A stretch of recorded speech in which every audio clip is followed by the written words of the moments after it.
La plupart d'entre vous connaissent probablement le jeu Monopoly, qui revient régulièrement dans les restaurants McDonald's. Ce que vous ignorez peut-être, c'est qu'au début des années 2000, il a fait l'objet d'un vaste scandale, que personne ne s'attendait à voir éclater. Il a suffi d'un seul homme, d'un coup du hasard, et d'un plan bien ficelé, pour que des millions de dollars soient discrètement volés à l'entreprise.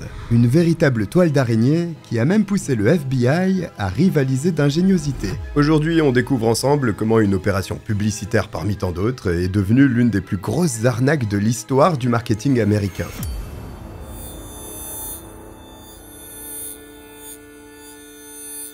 Bonjour à tous, je suis le Cogiteur et aujourd'hui je vais vous plonger dans un scandale qui aura marqué pas mal de monde. Mais avant de commencer, c'est maintenant ou jamais pour penser à vous abonner, c'est juste là et ça vous évite de manquer les prochaines vidéos et surtout ça m'aide énormément, merci à vous. Notre rapport à la restauration rapide peut être une affaire de goût, de principe, voire même un peu des deux. Pour certains, c'est hors de question, pour d'autres, c'est tolérable tant que cela reste occasionnel, quand une troisième frange de la population en consomme très régulièrement. Les avis et pratiques divergent. En revanche, il est difficile pour quiconque de nier que McDonald's est un pilier du secteur. Le premier restaurant français a ouvert à Strasbourg en 1979, 8 ans après l'installation de Quick. Cependant, McDonald's a rapidement dépassé son concurrent belge en termes de notoriété et de part de marché. Après avoir réussi à convaincre massivement les Français, qui au départ la considéraient comme un symbole de malbouffe et d'impérialisme américain, ce qui n'est pas entièrement faux, la chaîne occupe aujourd'hui près de 75% du marché des fast-foods dans le pays, c'est beaucoup. En 2023, plus de 1500 établissements étaient ouverts en France,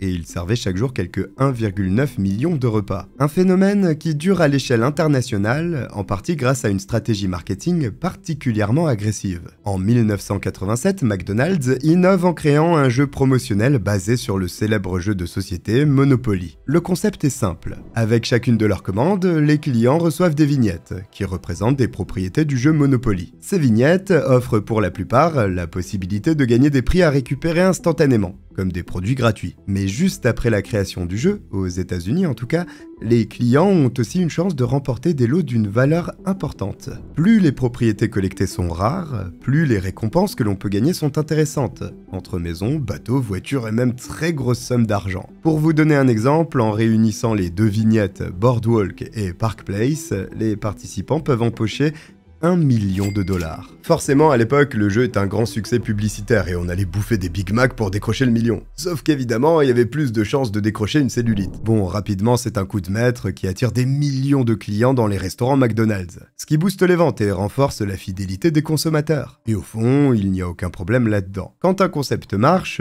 on ne peut que louer l'ingéniosité de l'équipe qui en a eu l'idée. Seulement, c'est uniquement le cas si tout a été fait dans les règles et de manière honnête. Chaque client qui passe commande dans un restaurant McDonald's doit avoir la même opportunité qu'un autre de pouvoir remporter le gros lot. Et c'est là que le bas blesse, parce qu'en 2001, un post-it collé dans les bureaux du FBI de Jacksonville, en Floride, vient semer le doute à ce sujet. Le bout de papier, déjà là depuis un moment, interpelle l'agent Doug Matthews, jusque-là occupé à enquêter sur des affaires de fraude à la sécurité sociale. Ce qu'il y a écrit sur le post-it suggère que le jeu promotionnel Monopoly mis en avant par McDonald's est peut-être truqué. À ce moment, Doug est en début de carrière. Il est donc intrigué par cette potentielle nouvelle affaire, qu'il imagine beaucoup moins chiante que celle sur laquelle il travaille depuis un moment. Le jeune agent décide alors de téléphoner à la source qui a donné l'information, au cas où. Cette dernière lui révèle que pour s'apercevoir que le jeu est truqué, il suffit de se renseigner sur les 3 personnes qui ont remporté le million de dollars récemment. 3 personnes aux noms certes différents qui, pourtant, se connaissent.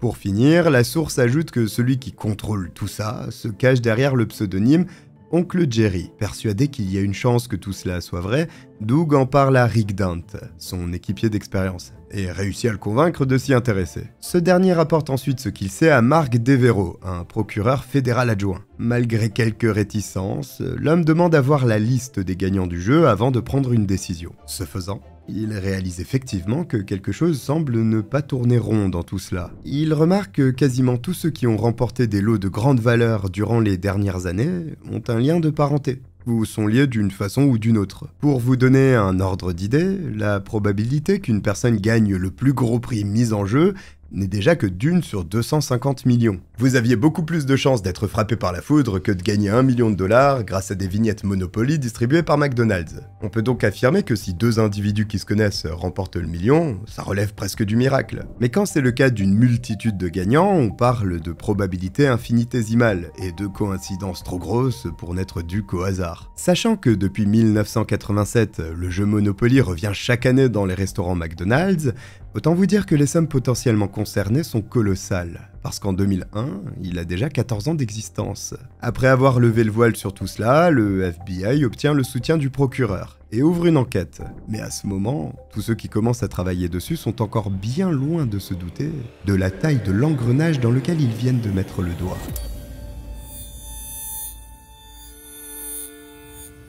Si certaines personnes ont pu s'accaparer le gros lot, ça signifie qu'elles ont réussi à mettre la main sur les deux vignettes rares qu'il faut combiner pour pouvoir le réclamer. Reste à savoir qui a rendu ça possible, et comment les concernés s'y sont pris. Parce que finalement, la chaîne est longue avant que les produits finis ne se retrouvent entre les mains des clients. Les vignettes Monopoly sont collées sur les emballages des produits McDonald's, mais on peut aussi en trouver sur les pages publicitaires incorporées dans certains magazines. La subtilisation des vignettes gagnantes peut donc s'être produite n'importe où. Dans les usines qui les impriment, dans celles qui produisent les emballages ou même dans les camions qui assurent le transport jusqu'au restaurant. La possibilité que tout ait été commandité ou même juste facilité par une personne haut placée chez McDonald's n'est pas non plus à exclure. Et dans ce cas, il sera peut-être très compliqué de faire la lumière sur tout ça. En tout état de cause, au départ, les agents du FBI ont plus de questions qu'ils n'ont de réponses. Afin de pouvoir avancer, ils décident donc de prendre contact avec le siège de McDonald's, malgré le risque que cela représente. Après tout, ils ignorent le degré d'implication de l'entreprise dans la magouille supposée.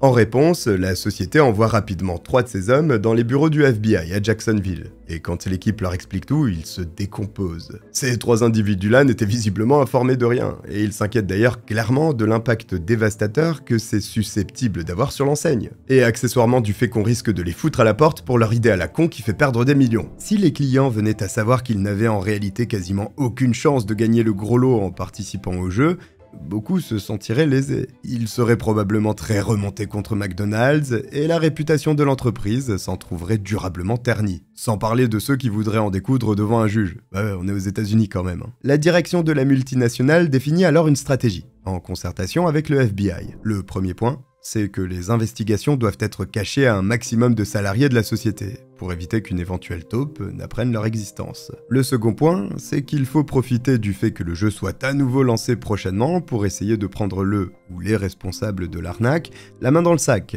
Après ça, l'opération Final Answer, nommée en référence à la dernière question posée par le présentateur dans le jeu télévisé Qui veut gagner des millions, démarre officiellement. Quand peu après, le jeu revient dans les restaurants, amenant comme chaque année son lot de clients supplémentaires, un dénommé Michael Hoover ne tarde pas à remporter le million. Doug a alors une idée des plus brillantes. Il propose que l'opération Final Answer se déroule en partie sous couverture, et que les agents se fassent passer pour une équipe de tournage chargée de réaliser des reportages sur les gagnants des gros lots. L'objectif étant de recueillir leurs témoignages et de repérer d'éventuelles incohérences dans leurs histoires. C'est ainsi que la fausse société de production Shamrock Productions voit le jour. Rapidement, ses prétendus employés partent à la rencontre de Michael Hoover, un homme de 56 ans qui habite seul dans un logement de taille modeste à Westerly. Devant l'équipe de tournage, qui instaure immédiatement une ambiance chaleureuse, il raconte précisément le déroulé des événements qui l'ont mené à faire l'heureuse découverte. Michael affirme que durant une virée à la plage, il avait apporté un magazine People, qu'il n'a finalement pas pu lire parce qu'il a accidentellement pris l'eau. En passe de retourner chez lui, il s'est donc arrêté dans un petit supermarché pour faire 3 courses.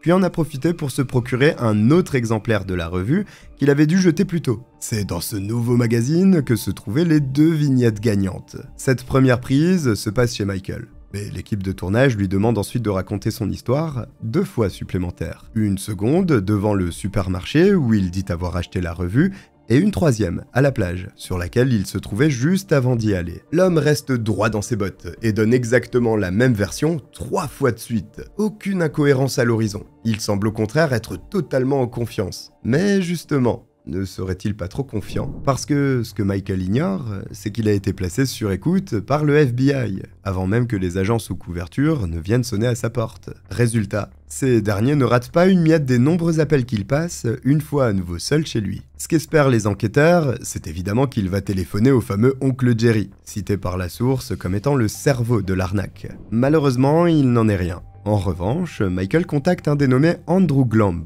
un homme au passé trouble résidant en Floride, déjà condamné pour trafic de stupéfiants. Une fois en ligne avec lui, le quinquagénaire lui dit clairement « Andy, ils sont venus chez moi et ils ont tout gobé ». Michael et Andrew passent même un moment à rire ensemble de la façon dont le premier a brillamment roulé l'équipe de Shamrock Productions. Ce que le FBI pensait est à présent confirmé. Le gagnant n'en est en réalité pas un. Ou en tout cas, il ne l'a pas été simplement parce qu'il a été très chanceux. Il y a bel et bien une arnaque qui gangrène le jeu Monopoly lancé par McDonald's. Mais une confirmation de cela, c'est tout ce qu'ils ont. Pour l'heure, ils n'en savent pas plus, et les agents ignorent encore la taille de la toile d'araignée dont ils viennent de découvrir l'existence. Ce dont ils sont sûrs, en revanche, c'est que le pseudonyme d'Oncle Jerry est régulièrement mentionné dans les appels qu'ils écoutent. Qui qu'il soit, cet homme tient donc effectivement un rôle prépondérant dans tout ça, et il faut absolument trouver de qui il s'agit. Pour ce faire, les enquêteurs décident d'éplucher les relevés téléphoniques des gagnants des gros lots du jeu, ce qui s'avère être une très bonne idée. Cela leur permet de remarquer que dans la plupart des cas, avant et après la réclamation d'un lot de grande valeur auprès de McDonald's,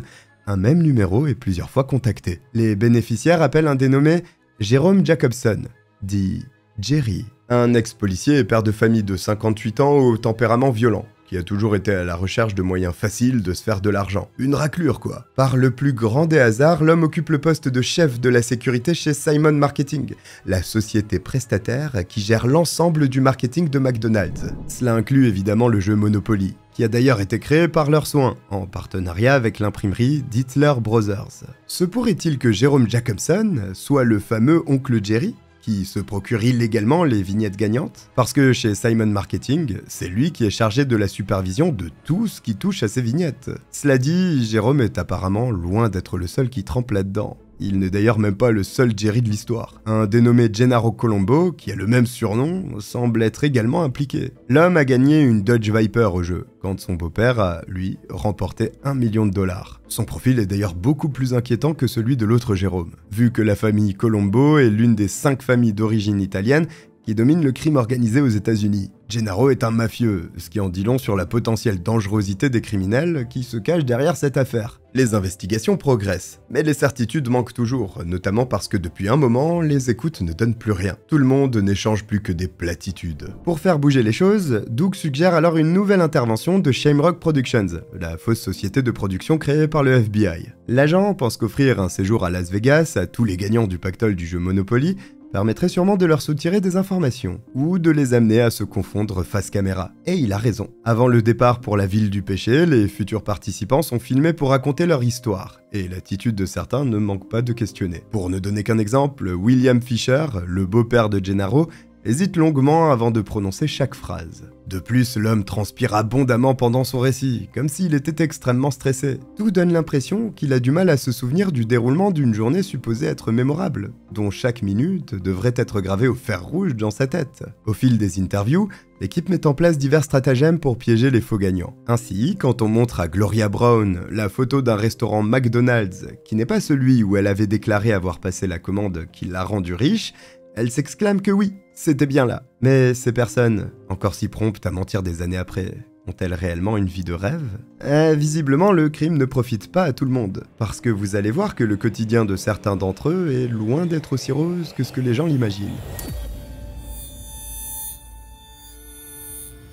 Vous pensez peut-être qu'à défaut de l'avoir honnêtement acquis, les gagnants peuvent profiter de leurs gains comme ils le souhaitent? Eh ben non. Parce que s'il n'y avait pas de prix à payer, quel aurait été l'intérêt pour oncle Jerry de mettre ce plan sur pied? Bah ouais, faut réfléchir un peu. L'arnaque a en réalité vu le jour en 1989, soit 12 ans avant que le FBI ne commence à enquêter sérieusement dessus. Jérôme Jacobson et Gennaro Colombo, les deux Jerry, se sont associés et ont monté un système bien rodé. Seulement, le second est subitement mort en 1998. Gennaro est décédé le 22 mai 1998 des suites d'un accident de voiture, à l'âge de 33 ans. Mais avant son décès, le plan était simple et efficace. Jérôme, qui est le fameux oncle Jerry, se procurait les vignettes, puis les donnait à Gennaro. C'est ce dernier qui se chargeait de les distribuer. Toutefois, elle n'était pas gratuite. Chaque personne à qui Gennaro distribuait une vignette gagnante devait préalablement s'acquitter d'un paiement. Le montant du dit paiement dépendait de la somme ou du lot destiné à être remporté. Afin de pouvoir recevoir le combo de 2 vignettes qui permettait de gagner 1 million,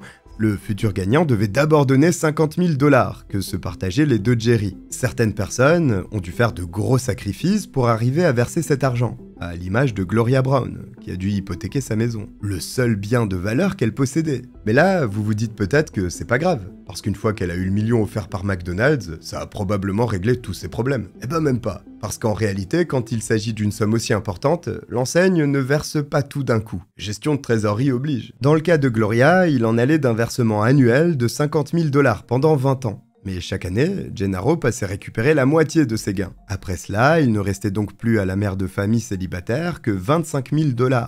Une somme de laquelle elle devait déduire les impôts, calculés sur la somme totale qu'elle avait perçue, pas sur celle que lui avait laissée Gennaro, ce qui lui faisait encore 15 000 $ en moins. Résultat des courses, des 50 000 $ annuels versés par McDonald's, Gloria n'en conservait que 10 000. Ce qui ne représente pas grand-chose avec un enfant à nourrir et une hypothèque à payer, même à l'époque. L'appât du gain l'a finalement conduite à vivre moins bien qu'avant de passer ce marché. Gennaro le lui avait d'ailleurs proposé parce qu'il leur fallait faire des choix de gagnants plus inclusifs, pour ne pas attirer l'attention ou éveiller les soupçons. Gloria étant une femme noire, cela changeait des nombreux hommes blancs qui gagnaient en chaîne depuis un moment. Pour en revenir à l'accident de Gennaro, forcément, après sa mort en 1998, Oncle Jerry a dû revoir son organisation. C'est à ce moment que tout a rapidement pris de l'ampleur. L'homme a fait la connaissance de Don Hart, mais contrairement à Gennaro, ce dernier est beaucoup plus prudent. Il a refusé de prendre part à tout cela directement et ne voulait pas avoir chez lui la moindre vignette ou des billets mal acquis. Cependant, Don avait un large réseau de connaissances,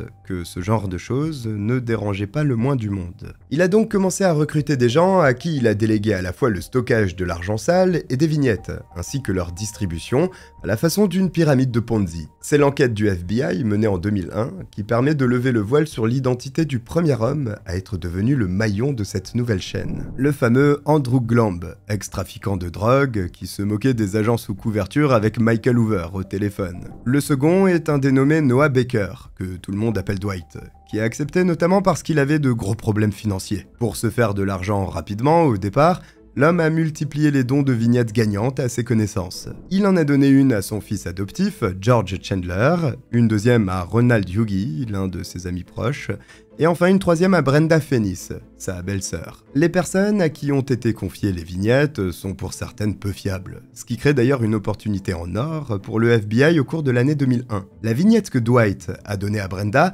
permet à son détenteur de pouvoir encaisser 500 000 $ en un seul versement. Ils avaient donc convenu ensemble de se partager la somme de manière égale.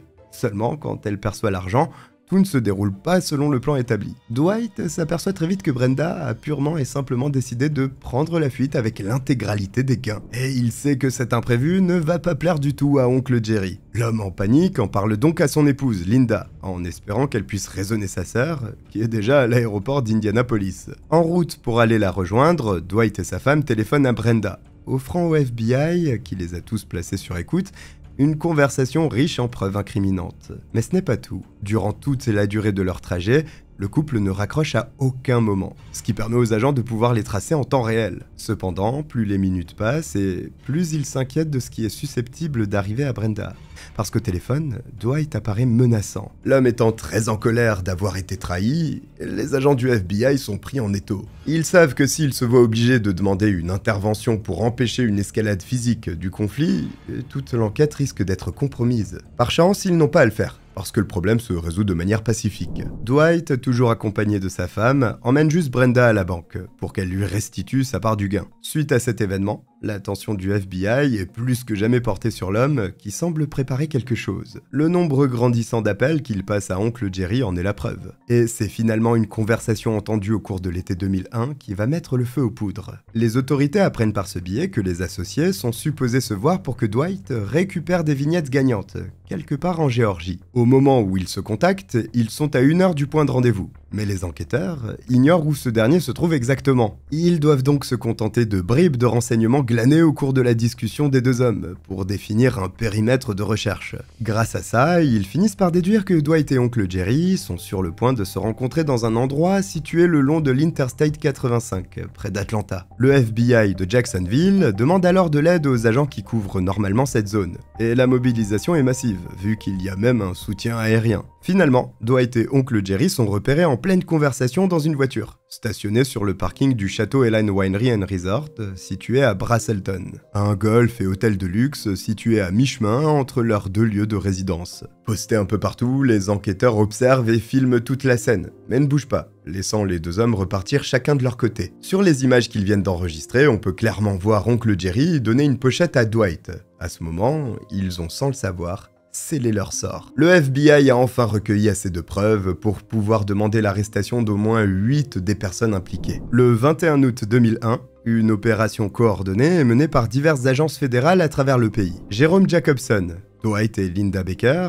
Andrew Glomb, Brenda Fennis, Michael Hoover, Ronald Hughie et John Davis, qui fait lui aussi partie des gagnants du jeu, sont appréhendés ce jour-là. Ils sont immédiatement inculpés de complot criminel et de fraude postale, entre autres. Je précise que si on parle ici de fraude postale, c'est parce que certaines des vignettes volées étaient envoyées à leur destinataire par courrier. En utilisant le réseau postal national, les accusés n'ont donc pas simplement lésé McDonald's, ils ont également commis un crime fédéral. C'est d'ailleurs ce qui a permis au FBI de pouvoir engager des poursuites à leur encontre. Gloria ainsi que William Fisher ont eux aussi reçu une visite des autorités. Mais en échange de leurs témoignages, ils ont pu conserver leur liberté. Jerome Jacobson, alias oncle Jerry, le cerveau de l'opération, décide au départ de garder le silence. Mais il finit par accepter de plaider coupable. Après avoir fait ce choix, il apporte enfin les réponses que tout le monde attendait. En tant que chef de la sécurité chez Simon Marketing, il était régulièrement chargé de transporter les vignettes gagnantes d'un point à un autre. Durant ces déplacements, la mallette dans laquelle elles étaient placées était menottée à son poignet. Il était également accompagné en permanence d'Hilda Bennett, une comptable publique agréée qui ne devait normalement jamais le laisser seul. Sauf que lorsque Jérôme se rendait dans les toilettes des aéroports, réservées aux hommes, elle ne pouvait évidemment pas le suivre. C'est pendant ses prétendues pauses pipi qu'il parvenait à subtiliser les vignettes gagnantes, ce qui n'était pas non plus censé être chose facile. Pour ouvrir la mallette, il fallait 2 codes, celui d'Hilda, qu'elle était supposément la seule à connaître, et le sien. De toute évidence, l'homme a réussi à obtenir celui de la comptable, probablement en fouillant dans les bureaux de Simon Marketing. Une fois la mallette ouverte, il lui fallait encore prendre pas mal de précautions, parce que l'enveloppe contenant les vignettes était scellée par un autocollant. Jérôme se servait d'un scalpel pour décoller précautionneusement ce dernier, et récupérer la série de vignettes, parmi lesquelles se cachaient plusieurs vignettes gagnantes. Pour être le plus rapide possible, il les prenait toutes, et les remplaçait par le même nombre de vignettes sans valeur qu'il avait apporté avec lui. Une fois ceci fait, il suffisait juste de tout remettre dans l'enveloppe et de refermer avec un autocollant neuf pour faire croire que personne n'avait touché à rien. Et croyez-le ou non, l'ensemble de ce plan n'a été rendu possible que grâce à une erreur de livraison. En effet, les autocollants qui scellaient les enveloppes contenant les vignettes étaient spéciaux parce qu'ils comportaient un hologramme unique. Et oui, sinon c'est con, il sert à rien l'autocollant. Jérôme n'aurait pas pu les trouver dans le commerce ni les reproduire lui-même. Sauf que, par le plus grand des hasards, toute une planche de ces autocollants lui avait été adressée par erreur dans les locaux de Simon Marketing. Personne n'en a rien su dans l'entreprise. Par conséquent, le chef de la sécurité a décidé de profiter de cette opportunité inespérée à sa façon. Il a ainsi volé une 60aine de vignettes gagnantes et ce vaste stratagème a duré plus d'une dizaine d'années. Au total, il a rapporté plus de 24 millions de dollars en argent et lots divers aux personnes qui y ont pris part. L'enquête a permis de révéler que Jérôme avait bel et bien monté son coup tout seul. Aucun salarié de McDonald's ou de leurs entreprises partenaires n'était au courant de ce qui se tramait. Même pas Hilda. En poursuivant ses investigations, le FBI a fini par démasquer l'intégralité des personnes impliquées de près ou de loin dans l'arnaque organisée par Jérôme. Finalement, ce sont plus de 50 individus qui ont été déclarés coupables de fraude postale et de conspiration. On ignore le montant précis que Jérôme a gagné grâce à tout cela, mais il est estimé à environ 4 millions de dollars. En 2003, il a été condamné à purger 37 mois de prison et a payé plus de 12,5 millions de dollars en dédommagement, ce qui est beaucoup plus que ce que lui a rapporté son crime. Andrew Glomb et 3 de ses recruteurs les plus prolifiques ont pour leur part été condamnés à un peu plus d'1 an de prison. La majorité des faux gagnants, à l'image de Gloria, n'ont quant à eux pas été emprisonnés. Sans surprise, la réputation de McDonald's ainsi que celle des jeux promotionnels ont été très négativement impactées quand l'affaire a fait toutes les unes. Pour essayer de regagner la confiance de ses clients, l'enseigne a mis un terme immédiat à sa collaboration avec Simon Marketing et Dietler Brothers, avant d'annoncer qu'elle allait offrir 10 millions de dollars. Une très belle somme que 55 personnes choisies au hasard se sont partagées. Incapable de se remettre des retombées du scandale, la société Simon Marketing a de son côté mis la clé sous la porte, après avoir poursuivi McDonald's pour rupture abusive de contrat. L'arnaque montée par Oncle Jerry a donc également provoqué la perte de centaines d'emplois à travers le monde. Pour finir, sachez que l'identité de l'informateur, qui a permis la découverte de cette imposante malversation, reste flou encore aujourd'hui. Le FBI n'a évidemment jamais rien révélé, et si plusieurs suppositions ont été faites par des proches de personnes impliquées ou même par la presse, il n'y a aucune certitude. Quoi qu'il en soit, sans les informations données par cette personne, ce réseau criminel n'aurait peut-être jamais été démantelé. Voici pour cette arnaque bien ficelée qui a été stoppée par hasard. Si vous êtes arrivé au bout, écrivez McDonald's en commentaire. Si vous avez aimé la vidéo, n'hésitez pas à vous abonner, ça m'aide énormément. Et c'est juste là. Je vous remercie de m'avoir regardé, je vous dis à très vite. Bye.